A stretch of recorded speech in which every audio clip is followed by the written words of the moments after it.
Hi, Travis. This is Patrick. I wanted to touch base with you. I'm not sure if you saw, but I did send you a link to this, and this is what I will give you every single week. And it will have both of the kids' progress, all right, just so you kind of have an idea as to where they're sitting. Along this, I will also send Jade's login and log out times along the right-hand side that will show you exactly what day she logged in and how much. And again, I'm not able to do that with Sean. But I can kind of keep you in the loop as to far how often and how much he's logging in and whether or not he's doing enough work. So first and foremost, both of their, as you can see, both of their projects or their progress look very different. For Sean is using the SLP or the Summit Learning Platform. And the way that this is broken down is if we look at, and this is actually signed in under him. So right now, this is what we call the progress bar, the year view. We have already eliminated about half of what Sean needs to do for the year. So what you see is what's remaining. Ideally, if a kid begins at the beginning of the year, they should be working on whatever this blue bar is going through. So Sean right now, and I've exempted him from these 5 power focus areas. So he's now working on these 6 between now and the end of May. So once he finishes, once he shows mastery in these, they will turn green. Right now, these are turned red just because, I mean, he literally came in about a week ago, but it's not possible to start blank with a new line. So I assure you, he'll turn all of these green in a matter of time. But for the most part, he's being graded in the projects, which are along the top, and a project is broken down into various checkpoints. So right now he's working on a checkpoint, and he submitted it to me. I sent it back to him to make a couple of revisions, and then once he's done with that, then he'll go right into the lit circles. And then as long as he does these 3 checkpoints, for the most part, they write themselves for these final projects. So in this case, he's going to be doing 3 final projects for me. And then once we play with those back and forth and he makes those edits, I'll turn them green, and then he goes on to the very next one. Okay, and then he'll also need to do the power focus areas, and the power focus areas are basically like little mini quizzes. They're units with quizzes at the end, and it will not turn green until he gets a 10 out of 10.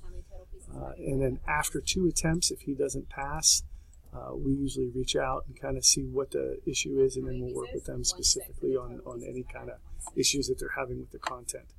Now, Jade is very different. Jade is going to be working in Odyssey Wear and Odyssey Wear Academy. Odyssey Wear Academy is, one of the, these are exactly the same company. The only difference is that Odyssey Wear use our CPDLF teachers, and Odyssey Wear uses vendor teachers, but the courses would be exactly the same. Right? And I wanted to show you, so here is obviously the course that she'll be in. Here is the platform, and then because she's a 10th grader, she'll be receiving credits. So right now, she's enrolled for 5.5 credits. Now, once she gets working, all of a sudden, excuse me, we're going to start looking at her percent progress, all right?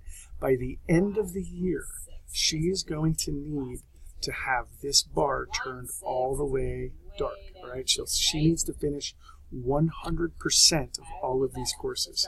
If at the end of the year they are not completed, they become zeros. Right? So what I'm going to report out to you is the progress based out of 100. So right now she has, she has 0% done because she hasn't started yet, and she's literally starting 4 days before the second semester. So she will need to progress about 6% per week. So, and I will make notes of that along the right-hand side to let you know if she's on pace or she's behind pace. So as long as she does all the assignments when she's supposed to do them, she'll have no problem completing them. And then next is the grade earned on what she has done. So, as you can see from this sample, this kid right now is in consumer math, which is a full year course. He's only completed 24% of this course.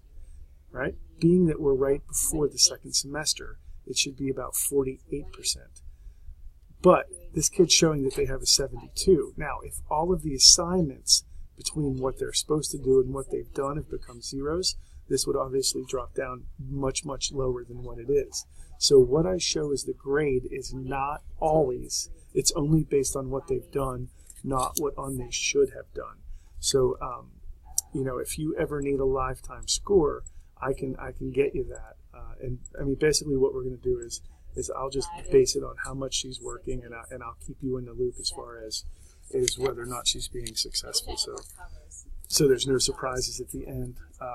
I hope this was helpful. If you have any questions, let me know. I'm sorry to take up the time. I know you've got a million things to do, but so both of these kids are, Sean's already underway, and Jade is starting tomorrow, 12:20, and then we're going on break. So I will keep a watchful eye on both of them and let you know exactly where they're sitting. All right, hey, have a great holiday if I don't talk to you. Thanks.